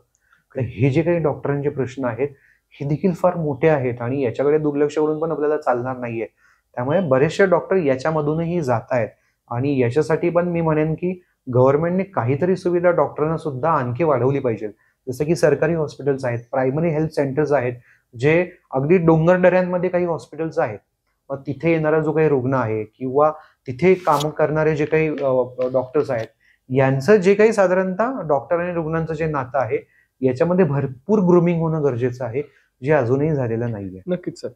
किंवा मला याच्यातच अजून एक पुढे ऍड करायला वाटेल की ज्यावेळेस एखाद्या ऍक्सिडेंटची केस येते किंवा अशी केस येते डॉक्टरच्या ह्याच्यात, जसं तुम्ही म्हणाल ती मोठ्या हॉस्पिटलमध्ये होऊ द्यात किंवा साध्या सुपर स्पेशालिटी हॉस्पिटलमध्ये होऊ द्यात, मला असं असतं की माझ्या व्यक्तीचं ब्लड सांडलंय, माझ्या व्यक्तीला त्रास होतोय, तर त्याला तुम्ही ट्रीट करा. पण हॉस्पिटलचा जो स्टाफ असतो they have to go with some process, right? आणि माझ्या वेळेस आरडाओरडा होतो, मग तो मध्यरात्री होतो किंवा अर्ली मॉर्निंग होतो, म्हणजे पहाटे पहाटे आरडाओरडा होतो आणि त्या सगळ्याला ही लोक सामोरी जात आहेत. तर नक्कीच ते एक आपण करेज आहे किंवा एक चांगली भावना आहे. पण त्याचसोबत जर असंही बघितलं जातं काही मोठ्या हॉस्पिटल्समध्ये किंवा मल्टी हॉस्पिटल्समध्ये जनरली आपण बोलतो की जो नॉन कुशल स्टाफ आहे इन डॉक्टर की तो स्टाफ बेसिकली दुसऱ्या फील्डचा असतो. म्हणजे जर अकाउंटिंग कुशल आहे जसं किंवा तुम्ही म्हटलं क्लिनिंग कुशल आहे. अगदी. हा, मग ही लोक थोडंसं हॉस्पिटलवर डिमांड करायला बघतात का एक्सेप्ट डॉक्टर? म्हणजे ॲज अ पेशंट म्हणून मला असं वाटतं कधीतरी की डॉक्टर खूप छान ट्रीटमेंट करतात, पण जो आजूबाजूचा स्टाफ आहे ते तेवढं चांगल्या प्रकारे आम्हाला ट्रीट देत नाहीत किंवा तेवढ्या चांगल्या प्रकारे ॲज अ पेशंट म्हणून माझ्याशी बोललं जात नाही किंवा ॲज अ माणूस म्हणून माझ्याशी बोललं जात नाहीये. तिथे माझी हेडस्टँड होते किंवा तिथे मला पैशावरून बोललं जाते किंवा बऱ्याचशा गोष्टींवरून बोललं जाते, फॅसिलिटीजवरून बोललं जाते किंवा त्या मिळत नाहीत ज्या प्रकारे मी पे करतोय त्यावेळेस. अगदी खरंय. तू ज्यावेळेस हा प्रश्न विचारतोय त्यावेळेस मी ज्या कुठच्या हॉस्पिटलमध्ये काम करतोय, मी तिथले जे काही पॅरामेडिकल स्टाफ आहेत यांच्या बिहेवियर बद्दल विचार करतोय की मी ज्यावेळेस माझ्या इतर जे काही मित्र डॉक्टर आहेत त्यांच्याशी ज्यावेळेस मी बोलत असतो त्यावेळेस असे बरेचसे डॉक्टर्स आहेत ज्यांची मुळात एक्सपर्टीज ही वैद्यकशास्त्र आहे किंवा मेडिकलशी संदर्भातच त्यांची एक्सपर्टीज आहे. करेक्ट. मॅनेजमेंट ही त्यांची एक्सपर्टीज नाहीये. नक्कीच. आणि ज्यावेळेस एक डॉक्टर अनेक ठिकाणी जाऊन व्हिजिटिंग मध्ये काम करत असतो आणि अनेक रुग्णांना तो बघत असतो अनेक हॉस्पिटल्सला तो व्हिजिट करत असतो, त्यावेळेस डॉक्टर युजली प्रयत्न असं करतात की साधारणतः माझा जो काही संबंध आहे किंवा माझं जे उत्तरदायित्व आहे हे माझ्या पेशंटशी असावं, पेशंटच्या आजारासंदर्भात असावं, पेशंटच्या वैद्यकीय अडचणींसंदर्भात असावं.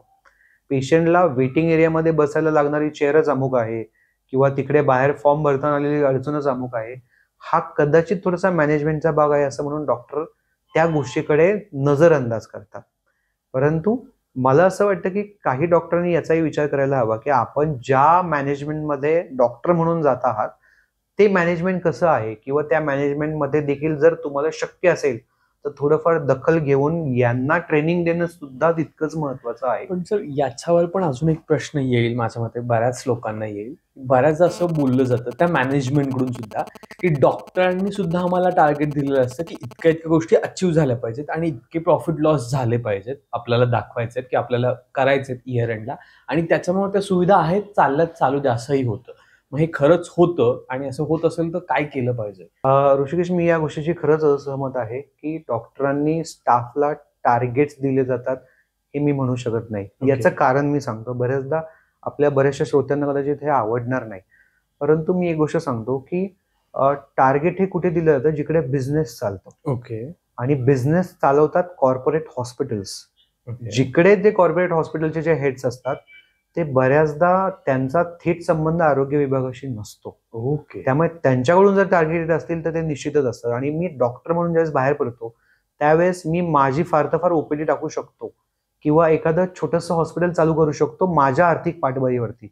पण ज्यावेळेस मी एका मोठ्या समूहाचा भाग बनू इच्छितो त्यावेळेस कॉर्पोरेटमध्ये जो कॉर्पोरेटचा हेड आहे, ज्याला मी बघितलंही नाहीये आणि तो कुठेतरी दिल्लीमध्ये राहून त्याच्या अनेक हॉस्पिटल्स चालवतो, त्यातलं एक हॉस्पिटल पुण्यात आहे आणि मी त्या व्यक्तीला बघितलंही नाही, आणि अशा व्यक्तीने जर काही टार्गेट दिले असतील तर मी प्रयत्न हा करतो की त्याच्याशी तिकडे वाद घालून किंवा त्याच्याशी भांडण्यापेक्षा माझ्याकडे येणारा जो रुग्ण आहे त्याला मी किती जास्तीत जास्त चांगली रुग्णसेवा देईन.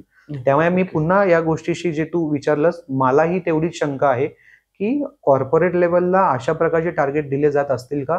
जर ते देत असतील तर कदाचित मला असं वाटतं की ते डॉक्टरांकडून दिले जात नाहीत. ओके. ते जे काही कॉर्पोरेट्स असतात जे थोडेसे मला असं वाटतं की बिझनेस म्हणून हॉस्पिटलला चालवतात ते कदाचित देत असावेत. आणि त्याचं आणखी एक रिझन अगदीच कॅज्युअली सांगायचं तर असंही असू शकेल की डॉक्टर मुळात ज्यावेळेस डॉक्टर तयार होत असतो, मी माझा वैयक्तिक अनुभव तुला सांगेन, ज्यावेळेस मी माझ्या वैद्यकीय शिक्षणामध्ये प्रथम वर्षाला होतो त्यावेळेस जो माझा क्लासरूम होता त्याच्या उजव्या बाजूला एक फार मोठं कॅज्युअलिटी नावाचं डिपार्टमेंट होतं.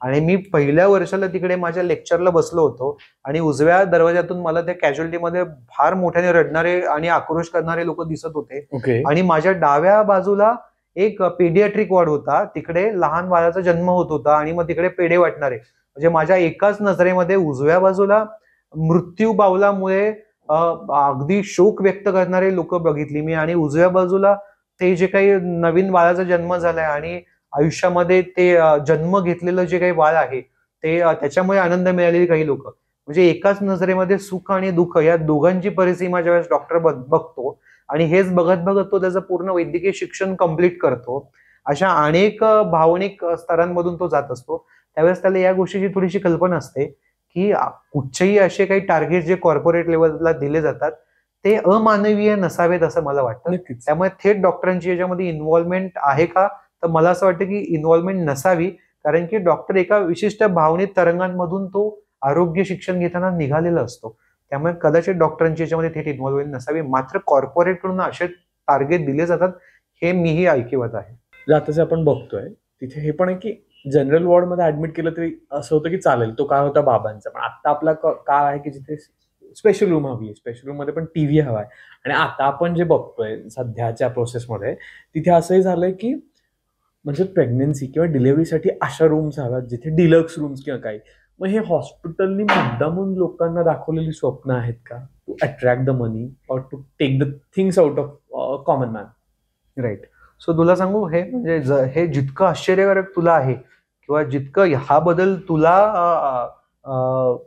अंतर्मुख करतो तो बदल अगदी आम्हालाही अंतर्मुख करतो. म्हणजे मी तुला मागच्या 1-2-4 दिवसांपूर्वी आम्ही असे बरेचसे डॉक्टर मित्र आम्ही भेटलो होतो आणि आम्ही बऱ्याचदा असं शेअर करत असतो की अरे ह्या असं एक अमुक हॉस्पिटल आहे, मग तू तिकडे का जॉईन करत नाहीस, किंवा असं एक अमुक हॉस्पिटल आहे, तू तिकडे का जॉईन करत नाही. जसं आम्ही एकमेकांना सल्ले आणि सजेशन्स देत असतो, मित्रमंडळी करतात त्याचप्रमाणे अगदी.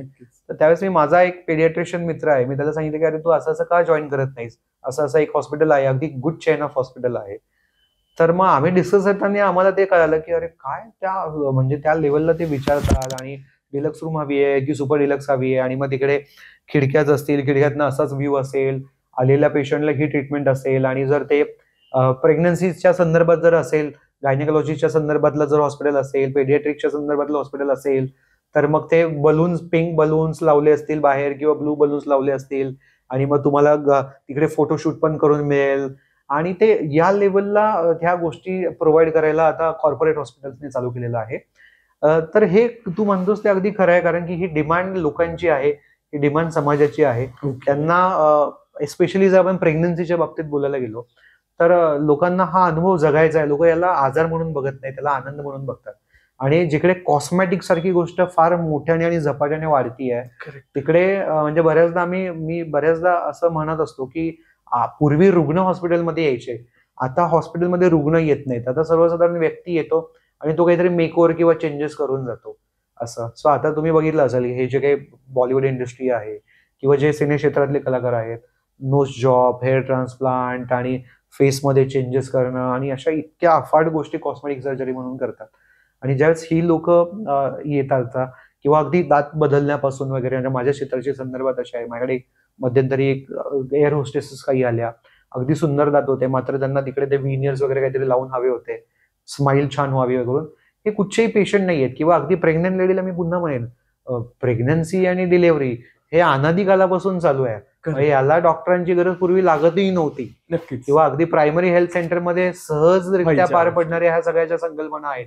आज त्याला त्यांनी अगदी पॅकेजेस मध्ये विभागलाय. 1.5 लाख, 2 लाख, 3 लाख, 4 लाख, आणि हे जे पॅकेजेसच्या किमती वाढतात ह्या केवळ तुमच्या कम्फर्ट झोन वरती वाढतात. आणि पेशंटही आज या गोष्टीला एक चांगला अनुभव म्हणून बघतोय. म्हणजे मी हॉस्पिटलमध्ये गेलो तर मुळात मला असं वाटलंच नाही पाहिजे की मी हॉस्पिटलमध्ये आहे. ती माझी सर्जरी पण इतकी सहज पार पडली पाहिजे आणि मला 5 स्टारचं फिलिंग असलं पाहिजे, माझ्या कुठच्याही गोष्टी बदलल्या नाही पाहिजेत, मला जरी सुई टोचली तरी आजूबाजूला इतकं छान वातावरण पाहिजे की मी तात्काळ ती गोष्ट विसरलो पाहिजे.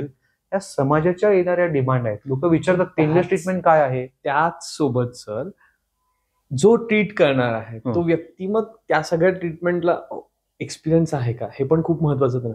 मी जर 5 स्टार गोष्टी देतोय पण माझे डॉक्टर 3 स्टारच आहेत, तर आणि हे मला माहितीच नाही, बिकॉज 5 स्टारच्या त्या प्रलोभनांमध्ये मी डॉक्टर कोण हे चेक करायचं विसरतोय. अगदीच अगदीच. मग आपण हेच आव्हान इथून करू शकतो की या गोष्टींना भुलून किंवा याच गोष्टी छान मिळत आहेत म्हणून जर तुम्ही ज्या डॉक्टरांकडून तुमची ट्रीटमेंट चालू आहे तर त्या डॉक्टरांबद्दल काही माहिती तुम्ही घेत नसाल तर मग हे मला असं वाटतं की हे रुग्ण म्हणून आपण थोडंसं काहीतरी याच्यामध्ये बदल केला पाहिजे. मी बऱ्याचदा माझ्या रुग्णांना सांगतो, मला बरेच रुग्ण हेच विचारतात की डॉक्टर निवडायचा कसा. आता डॉक्टर निवडायचा कसा हे पुन्हा फार वादातला विषय आहे की जर मी अमुक डॉक्टरांची कॅटेगरी सांगितली तर मग या डॉक्टरांना फार असं वाटेल की अरे, आणि हे सांगितलं तर यांना असं वाटेल. तटस्थ राहून जर आपण याच्याकडे बघायचं राहिलं किंवा मी रुग्णांच्या भूमिकेत जाऊन जर याचा प्रयत्न केला, जे अर्थात शक्य आहे आणि गरजेचं आहे, तर त्यावेळेस मला असं वाटतं की डॉक्टर कुठचाही असला तरी तो साधारणतः त्याचं शिक्षण एका रेप्युटेड मेडिकल कॉलेजमध्ये झालेलं असावं. मुळात ज्या मेडिकल कॉलेजेसमध्ये ऍडमिशन घेण्यासाठी केवळ मेरिटचा वापर केला जातो अशाच हॉस्पिटलमधून डॉक्टरांचं शिक्षण झालं असावं, असा माझा वैयक्तिक मत आहे. आणि हे मत अगदीच खरं असेल असं नाहीये, मात्र माझं हे वैयक्तिक मत आहे. आपण बऱ्याचदा याच्याशी कोरिलेट करू शकाल. सो ज्यावेळेस असा डॉक्टर, कारण मुळात तो मेरिटवरती तिथे गेलाय म्हणजे त्याची बौद्धिक पातळी त्या लेवलची आहे आणि तो त्या गव्हर्नमेंट हॉस्पिटलमध्ये ज्यावेळेस तो त्याचं शिक्षण आणि एज्युकेशन घेत असतो त्यावेळेस तो ज्या गोष्टींना एक्सपोज होतो ते एका प्रायव्हेट कॉलेजमध्ये एक्सपोज होणं थोडंसं अवघड आहे असं माझं म्हणेन. पुन्हा एक वाक्य न तोडता मला आणखी जॉईन करायचंय की प्रायव्हेट मेडिकल कॉलेजमधून बाहेर पडणारे डॉक्टर हे तितक्या योग्यतेचे असतात असं मुळीच मला या ठिकाणी नमूद करायचं नाही. त्यामुळे पण प्रिफर करताना तुम्ही नेहमी हा असा डॉक्टर प्रिफर केला पाहिजे की जो त्याच्या योग्यतेने त्या जागी बसलेला आहे. केवळ कॉर्पोरेट हॉस्पिटल आहे आणि 7ही पिढ्यांमध्ये मागच्या डॉक्टरच होते म्हणून मी डॉक्टर झालो आहे, जर म्हणून असा जर डॉक्टर तुम्ही बसला की मला माझे डॉक्टर मित्र माझ्यावरती नाराज झाले तरी पण चालतील, परंतु आपण समाजाचं काहीतरी देणं लागतो आणि समाज काय आपल्याकडे बघतोय आणि रुग्ण जो सर्वात महत्वाचा आहे याचं भलंच या डिस्कशन मधून बाहेर नक्कीच, आलं पाहिजे, हा माझा कटाक्ष आहे. नाही नक्कीच sir. तुम्ही स्वतःच विषय काढला म्हणून मला हे नक्कीच जाणून घ्यायला आवडेल. कारण असं बऱ्याच होतं की आई वडील दोघेही डॉक्टर आहेत, छान ओपीडी चालते, छान हॉस्पिटल आहे, मुलगा डॉक्टर होतो आणि मुलगा मॅनेजमेंट सांभाळतो. आणि मग त्यावेळेस नंतर हॉस्पिटलचं जे चित्र होतं किंवा जे गोष्टी बदलत जाणवतात ते कधीतरी ॲज अ पेशंट म्हणून किंवा जो मी 80-90 वर्षाचे आजोबा असतात त्यांना ते रुचत नाही किंवा मे बी एक 40-35च्या लोकांना ते रुचत नाही. आत्ता असं होतं आणि आधी असं होत होतं यावरही बोललं जातं. मग खरंच त्यावेळेस असं जाणवतं की त्यावेळेस असं वाटतं या डॉक्टर की हा एक वैद्यकीय पेशा नाही, तो बिझनेस झालाय. अगदी खरं आहे. मी सहमत आहे तुझ्याशी. आपण एक छोटंसं उदाहरण जरी बघितलं तरी पण समजा आपल्या आजोबांनी एखादं आंब्याचं रोपटं लावलेलं असतं करेक्ट. आणि ते ते त्यांनी त्यावेळेस लावताना अगदी श्रद्धेने लावलेलं असतं. नक्कीच. त्याची फार सेवा केलेली असते, त्याला वेळच्या वेळी पाणी घालणं, त्याची रक्षा करणं आणि सगळ्या गोष्टी त्याच्याकडे बघितलेल्या असतात. आणि मग ते त्याची वाढ देखील त्यांनी बघितलेली असते, जी इव्हेंच्युअली नंतर आपल्या बाबांनी बघितलेली असते. म्हणजे दुसऱ्या पिढीने ती बघितलेली Correct. असते. त्यामुळे त्यांना त्याबद्दल काही कल्पना असते. आणि आपण थेट ज्यावेळेस त्या झाडाच्या दिशेने जातो त्यावेळेस ते फार जे भलं मोठं झाड आहे आणि आजोबा किंवा एका फोटोमध्ये आहेत हार घातलेले आणि ते झाडाला लागलेले जे आंबे आपण तोडतो त्यावेळेस आपल्याला त्या गोष्टीची मुळीच कल्पनाच नसते. त्यामुळे शक्यच. आपण तिथेच जर ते आजोबा असले असते तर ते त्यांनी आपल्याला 4 वेळा सांगितलं असतं की तू त्या झाडावरती पाय देऊन उभा राहतोयस ना, तर थोडंसं काळजीपूर्वक तो फाटा तुटेल किंवा ती फांदी तुटेल किंवा तू इथे नको उभं राहूस किंवा ते असं नको करूस. कारण त्यांनी स्वतः जोपासलेलं ते रोपटं होतं, ज्याचा वटवृक्ष नंतर झालेला असतो किंवा ते जे काही झाड नंतर वाढलं ते त्यांनी बघितलेलं, त्यांनी तो प्रवास केलेला आहे. त्यामुळे ज्यावेळेस एखादी व्यक्ती, हे अगदी आरोग्य सेवेच्या बाबतीतही असंच आहे. जसं तू म्हणालास की डॉक्टरांच्या हॉस्पिटल्स आहेत आणि ते हॉस्पिटल्स मुलं टेक ओव्हर करतात पुढे जाऊन किंवा अगदी नातवंड टेक ओव्हर करतात पुढे नक्कीच. जाऊन. Yes. तर त्यांना त्या गोष्टीची जाणीव त्या लेवलला असणं हे निश्चितच कमी असणार आहे. म्हणजे त्यांना ते तितके सेन्सिटिव्ह असतील का याच्याबद्दल थोडासा प्रश्न आहे. सो जसं तू विचारलंस की हॉस्पिटल हे 2 पिढ्यांपासून असेल आणि मग ते तिसऱ्या पिढीकडे ते येत असेल तर निश्चितच त्याची सेन्सिटिव्हिटी थोडीशी कमी होण्याचे चान्सेस जास्त असतात. कारण की हे पुन्हा it's not only about doctors, it's about everybody. ज्या व्यक्तीने हॉस्पिटल उभा केलेलं असतं किंवा ज्या व्यक्तीने बिझनेस उभा केलेला असतो तो व्यक्ती त्या बिझनेसच्या बाबतीत फार जास्त सापेक्ष असतो आणि तो बिझनेस पुढे सांभाळणारे कदाचित त्या लेवलला सापेक्षता टिकवू शकतील का या गोष्टीबाबत शंका सगळ्यांच्या मनात उभा राहू शकते. असं तीच हॉस्पिटलच्या बाबतीत देखील परिस्थिती आहे. ओके. आता सर जाता जाता तुम्ही त्या सगळ्या गोष्टींवर बोललात तरी एक गोष्ट विचारायची ती म्हणजे इन्शुरन्स. कारण त्याचं इतकं मोठं सावट आहे सध्या आणि मग पण आपण कधीच जात नाही डॉक्टरांकडे विचारलं की डॉक्टरांनी कुठला इन्शुरन्स घेऊ किंवा डॉक्टरही कधीच सांगत नाहीत की हा अमुक अमुक इन्शुरन्स तुम्ही घ्या, तो तुम्हाला योग्य राहील. मग तुमच्या दृष्टिकोनातून असं काय वाटतं की डॉक्टरांनी इन्शुरन्स सांगितला पाहिजे की ऍटलिस्ट बेसिक गोष्टी काय असाव्यात तुम्ही सांगाल ॲज अ डॉक्टर म्हणून की रुग्णांसाठी? कारण ती एक असते की आपण पुढच्या गोष्टींसाठी की आपलं जे पुंजी जमा केली ती वाचवण्याचं एक आपण म्हणूयात फलित असतं ते सपोज, तर कसं? खरंय, अगदी खरंय. काय होतं ना बऱ्याचदा, मी पुन्हा तुला जे मगाशी सांगितलं की सुरुवातीला ज्यावेळेस आपल्याला एखादा मोठा आजार दरवाज्यावरती थाप देत नाही तोपर्यंत आपल्याला त्याची मुळीच कल्पना नसते. नक्कीच मग नक्कीच. त्याच्याबरोबर येणारा हा जो काही मोठा आर्थिक बोजवारा आहे याची देखील आपल्याला कल्पना नसते. केवळ आर्थिकच नव्हे, जी भावनिक अडचण होणार असते पुढे जाऊन याची देखील आपल्याला कल्पना नसते, जी धावपळ होणार असते याची देखील आपल्याला कल्पना Correct, नसते. तर या सर्वांचा अभ्यास आपण आधी केला पाहिजे. आपल्याला अमुक इमर्जन्सी येणारच नाही हे गृहीत धरणं ऍब्सोल्युटली चुकीचं आहे. ओके. उद्या काहीतरी मेडिकल इमर्जन्सी येऊ शकेल हे गृहीत धरून जर तुम्ही त्याची सोय आज करणार असाल तर तुम्ही बऱ्याचशा मोठ्या अडचणींमधून वाचता. साधारणतः जर आपण बघितलं बाहेर तर जास्तीत जास्त काय होऊ शकतं, आपली एकंदर जी काही आपली जीवनशैली आहे याच्यातून आपल्याला कुठला आजार होऊ शकतो किंवा अगदी तुम्ही भारतामध्ये जर बघितलं तर बऱ्याचशा लोकांना हृदयविकारच हाच मोठा आजार किंवा दुसरा होऊ घातलेला आजार म्हणजे कॅन्सर. कॅन्सर.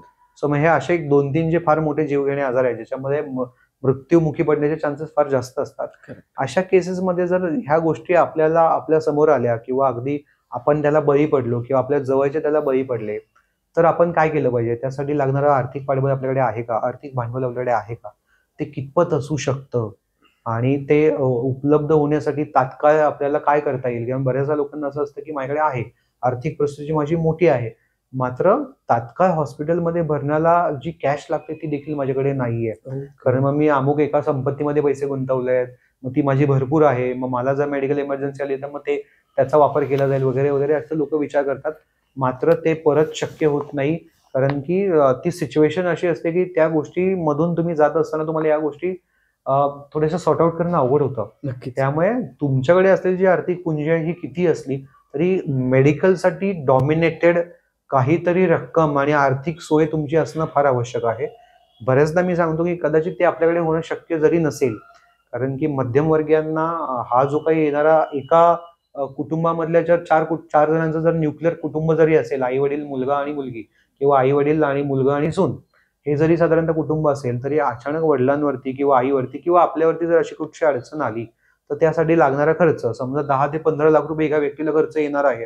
अशा 2 व्यक्ती जर लागोपाठ मोठ्या आजाराला बळी पडल्या तर अचानक जो 30 ते 40 लाख रुपयाचा खर्च आहे, त्या व्यतिरिक्त आपले जे काही फायनान्शियल प्लॅनिंग्स आहेत ते व्यवस्थित चालवून हा जो मोठा खर्च येतोय याला पुढे घेऊन जाण्याची सोय पण फार महत्वाची असते. त्यामुळे मला असं वाटतं की अशा ठिकाणी इन्शुरन्स सारख्या गोष्टीचा आधार आपण निश्चित घेतला पाहिजे. जर तुमचा मेडिकल इन्शुरन्स नाहीये आणि जर तुम्हाला एखादा मोठा आजाराला तुम्ही बळी पडलात अचानक, तर मात्र तुम्ही फार मोठ्या संकटात अडकता. आता तू म्हणशील की इन्शुरन्स कुठचा घ्यावा, किंवा डॉक्टर का नाही बोलत किंवा डॉक्टर इन्शुरन्स सजेस्ट का नाही करत. कारण की मुळात मग इन्शुरन्स सजेस्ट करताना आता मी अगदीच तुला डॉक्टर म्हणून जरी विचार केला तरी मी स्वतःच कन्फ्युज्ड आहे की ह्या इन्शुरन्स कंपनी चांगली की ती इन्शुरन्स कंपनी चांगली. इन्शुरन्स कंपनी चालवणं हे काही सर्वसाधारण व्यक्तीचं काम नाहीये. ह्या ज्या कंपनी असतात ह्या फार मोठे जे बिझनेसमॅन्स आहेत त्यांच्या असतात, आणि मग ते ज्या लेवलला त्या चालवतात त्या लेवलला मी सुद्धा त्याच्या बाबतीत अनाकलनीय असतो. त्यामुळे मी व्यक्ती म्हणून काय करू शकतो किंवा रुग्ण म्हणून काय करू शकतो, तर साधारणतः या इन्शुरन्स कंपन्यांचा अभ्यास करून किंवा याच्यामध्ये किती आजार समाविष्ट आहेत, याच्यामध्ये काय एक्सक्लुडिंग आहे हे बघणं फार महत्वाचं आहे. कारण की आता हा जो मुळात जमाना आहे तो एक्सक्लुजनचा आहे. या गोष्टी मिळणार आणि एक्सक्लूड काय करणार ह्याच गोष्टी कुठेतरी स्पष्ट सांगितलेल्या नसतात. करेक्ट. आणि मग अचानक आपण त्याच्यावर आपलं अवलंबत्व असतो आणि मग आपल्याला हॉस्पिटलमध्ये गेल्यानंतर कळतं की हा आजार तुमच्याकडे एक्सक्लुडेड आहे, किंवा तुम्ही इन्शुरन्स काढून 1 वर्ष झालंय आणि आमच्याकडे अशी अट आहे की किमान 3 वर्षाचा इन्शुरन्स असल्याशिवाय या विशिष्ट आजाराला तुम्हाला आम्ही फंडिंग देऊ शकत नाही. अशा प्रकारचे उत्तरं मिळतात त्यावेळेस मात्र आपल्याला फार मोठा धक्का बसतो. त्यामुळे याचा आधी अभ्यास करणं गरजेचं आहे. आता अभ्यास करायचा कसा, तुम्ही डॉक्टरांना काय विचारू शकता, कारण की बऱ्याचदा डॉक्टरांना या गोष्टीची कल्पना असते. रुग्ण ज्यावेळेस ते तपासत असतात आणि त्यातल्या त्या डॉक्टरांमध्ये जे काही वेगवेगळ्या कॅटेगरीज येतात, सर्जन जे असतात जे सतत ऑपरेटिव्हशी सामोरे जातात, ह्या ऑपरेटिव्ह फील्डमध्ये येणारे जे काही इन्शुरन्स इन्व्हॉल्वमेंट आहे तर तुम्ही तुमच्या डॉक्टरांना सहज विचारू शकता. अगदीच डॉक्टरांनी सजेस्ट करावं असं नाहीये, कारण काही डॉक्टर तटस्थ भूमिका मांडतात. नक्कीच. त्यामुळे डॉक्टर सजेस्ट करतीलच असं नाहीये. मात्र हॉस्पिटल जे तुमच्या विसिनिटीमध्ये आहेत, तुमच्या जवळपास जे मोठे हॉस्पिटल आहेत तिथे कुठचा इन्शुरन्स आहे किंवा कुठला इन्शुरन्स क्लेम केला जातो, रिएम्बर्समेंट होतं की कॅशलेस होतं, या गोष्टीची सुद्धा काळजी घेणं गरजेचं आहे. कारण बऱ्याचदा रिएम्बर्समेंटच्या नावाखाली देखील बरेचसे आजार जे आहेत ते रुग्णांना पैसे भरावे लागतात आणि पुन्हा मग ती फाईल इन्शुरन्स कंपनीकडे जाते, ती स्क्रुटिनाइज होते आणि जो काही तुम्ही 1.5, 2 लाख 3 लाख रुपये जो खर्च आलेला आहे त्याच्यातली काहीच अमाऊंट पुन्हा तुमच्या खात्यामध्ये जमा होते. तुम्ही भरलेली अमाऊंट ही मोठी असते आणि रिएम्बर्स झालेली अमाऊंट ही फार कमी असू शकते. त्यामुळे तुम्ही याचा देखील अभ्यास करणं गरजेचं आहे की कॅशलेस सुविधा कुठे उपलब्ध आहेत. कदाचित एखाद्या मोठ्या हॉस्पिटलमध्ये जिकडे तुम्हाला लागणारं मल्टी स्पेशालिटी डॉक्टर उपलब्ध आहे किंवा तुम्हाला लागणारं सुपर सर्जन तिकडे उपलब्ध आहे, मात्र तुमचा इन्शुरन्स त्या हॉस्पिटलमध्ये चालत नाहीये.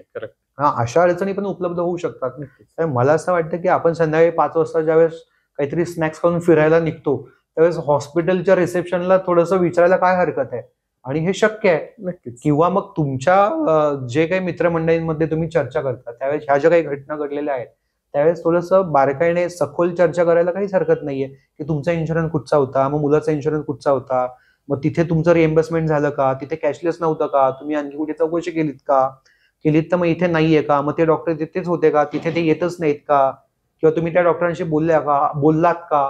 अशा अनेक प्रश्न तुमच्या डोक्यामध्ये यायला पाहिजेत आणि ते तुम्ही विचारून तात्काळ तुम्हाला ज्यावेळेस उत्तरं मिळतील त्यावेळेस तुम्हाला एक भविष्याची दिशा थोडीशी कळायला लागते. किंवा मी म्हणेन आणि त्याच्यानंतर तुम्हाला एक आयडिया येईल की तुम्ही या सिच्युएशन मध्ये काय करू शकताय, किंवा आता जर कोणाला इन्शुरन्स घ्यायचा तर आपण कसा घेऊ शकतो, किंवा ऍटलीस्ट कुठल्या बाबी फोकस केल्या पाहिजे. अगदी खरं आहे. आणि हे ऍब्सोल्युटली म्हणजे तुम्ही आता हे मार्केटिंगचं वर्ल्ड आहे, त्यामुळे जगामध्ये तुम्ही कुठचीही गोष्ट त्याची शहानिशा केल्याशिवाय करण्याची ही वेळ नाही. कारण तुम्हाला या सर्व गोष्टी ह्या वेगवेगळ्या स्तरांवरती तपासता येतात हे गुगलवरती उपलब्ध आहे, युट्यूबवर त्याचे अनेक व्हिडिओज आहेत, बरेचसे एक्सपर्ट असतात, त्याचं मार्केटिंग असतं, त्याचे रिप्रेझेंटेटिव्ह असतात, ते केलेले किंवा इन्शुरन्स मधून रिएम्बर्समेंट झालेले किंवा इन्शुरन्सचा वापर करून बरे झालेले रुग्ण असतात, त्यांच्याशी संदर्भात डॉक्टर असतात. तिकडे भरपूर इंटरफेसेस आहेत, तिकडे भरपूर पातळ्या आहेत, जिथे जाऊन तुम्ही या गोष्टींना चेक करू शकता आणि तुमचं जे काही मेडिकल लाईफ आहे किंवा तुम्हाला जी काही उद्या आरोग्य समस्या उद्भवणार आहे त्याच्यासाठी तुम्ही थोडाफार प्लॅन करू शकता आणि ते केलंच पाहिजे. एखाद्या अमुक आजार किंवा एखादा अमुक वैद्यकीय अडचण माझ्याकडे येणार नाही असं म्हणून जर तुम्ही या गोष्टीकडे दुर्लक्ष करत असाल तर कदाचित तुम्ही अगदी चुकीच्या दिशेने आहात. तर मला असं वाटतं की ज्यावेळेस तुम्हाला डिस्कशनसाठी ज्यावेळेस तुम्हाला विचारलं होतं त्यावेळेस मला माझ्या डोक्यामध्ये हाच प्रश्न होता. कदाचित आपण प्रायमरी चर्चा पण तीच केली होती की जे काही आपण डिस्कशन करतोय हे जे काही आपले श्रोते ऐकणार आहेत त्याच्यामधून आपल्याला एका विशिष्ट समुदाय किंवा डॉक्टर असा समुदाय पुढे जाणं किंवा रुग्ण हा समुदाय किंवा समाज पुढे जाणं हा दृष्टिकोन आपला मुळीच नाही. नक्कीच. आणि अशा दृष्टिकोनातून आपण ही चर्चा केलीच नाही पाहिजे. त्यामुळे आपण हे आव्हान करू शकतो की साधारणतः डॉक्टर्स असतील किंवा सर्वसामान्य लोक असतील, जे रुग्ण असतील किंवा सर्वसामान्य जे कुठच्याही आजाराला सामोरे जातात किंवा आपण हॉस्पिटलमध्ये जाणारा समाज, तर या सर्वांना आपलं आव्हान एक आहे की प्रत्येकाने आपली जबाबदारी पार पाडणं फार गरजेचं आहे. त्यातल्या त्यात मी म्हणेन की एक अप्पर हँड डॉक्टरांसाठी की डॉक्टरांनी ती जरा जास्त निष्ठेने पार पाडणं गरजेचं आहे. कारण की समाजामध्ये असणारे जे काही लोक असतात हे विशिष्ट आणि वेगवेगळ्या पातळीचे असू शकतात. नक्कीच. मात्र डॉक्टर म्हणून ज्यावेळेस तुम्ही एक वैद्यकीय शिक्षण घेता आणि तुम्ही या गोष्टीला नियमित बघत असता त्यावेळेस थोडीशी आपली जबाबदारी जास्त असते. त्यामुळे जे काही नवीन डॉक्टर बाहेर पडतायत, जे नवीन डॉक्टर समाजामध्ये डॉक्टर म्हणून प्रॅक्टिस करतायत, त्यांनी याचं गांभीर्य ओळखणं फार गरजेचं आहे. केवळ आम्ही डॉक्टर आहोत आणि आमच्या एका विशिष्ट डॉक्टरांवरती हल्ला झाला म्हणून आम्ही सगळेच त्याचे कल्प्रिट आहोत हे ज्यावेळेस आपण दाखवत असतो त्याच वेळेस माझी जबाबदारी म्हणून मी समाजाकडे काय बघतोय हे देखील कळणं फार गरजेचं आहे. त्यामुळे माझं खरंच अगदी कळकळीचं आव्हान या चर्चेच्या माध्यमातून मला डॉक्टरांना करावं वाटतं की आपण आपली जबाबदारी ओळखणं फार गरजेचं आहे आणि आपल्यावरती होणाऱ्या अन्यायाला वाचा फोडणे तितकंच गरजेचं आहे. पण सर, आत्ताच्या ज्या आपल्यासोबत चर्चा झाली त्याच्यावरून एवढंच कळलंय की किती पेपर आउट केसेस झाल्या किंवा काही जे झालं तर एक डॉक्टर म्हणून आपण तो रिस्पेक्ट ठेवला पाहिजे आणि सेम डॉक्टरांनी सुद्धा एक रुग्ण म्हणून ती आत्मीयता ठेवलीच पाहिजे आणि तरच हे हँड इन हँड जाणार आहे. त्याकडे एक बिझनेस न बघता एक वैद्यकीय सेवा म्हणूनच बघितलं गेलं पाहिजे, समाजाकडून पण आणि डॉक्टरांकडून पण.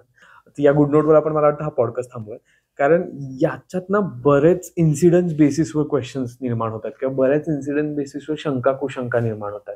तर तुम्हालाही आव्हान आहे की तुम्हाला जर असे काही प्रश्न शंका कुशंका वाटतात तर प्लीज कमेंटमध्ये मेन्शन करा. आपण मे बी नेक्स्ट डिस्कशन याच पुढे कंटिन्यू करायचा प्रयत्न करूयात. त्याचबरोबर तुम्हाला अजून कुठल्या वेगवेगळ्या विषयांवर चर्चा हवी ते विषय मांडायला विसरू नका.